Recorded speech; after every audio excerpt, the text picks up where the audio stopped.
So this is a de Havilland chipmunk built in 1953.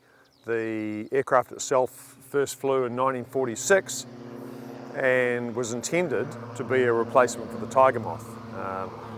Problem was there were thousands of cheap tiger moths knocking around, so while this is a fantastic aircraft in every respect, around 1,300 were built versus 7,000 or 8,000 for the tiger moth.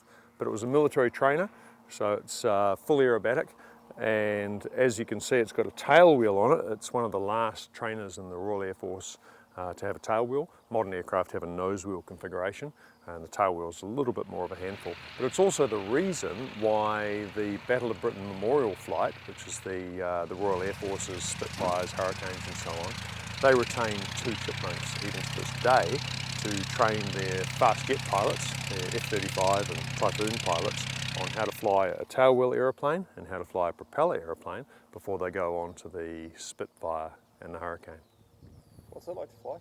It's fantastic. The chipmunk is often described as the poor man's Spitfire, and when I first heard that I was a little bit sceptical of that, but having flown very briefly a Spitfire as well as a lot of time in the chipmunk, I see what they're talking about.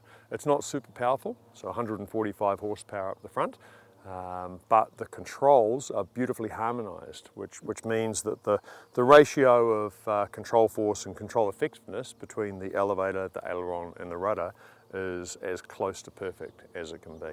And that applies right through the speed range. So coming into land at 50 knots, everything's working nicely.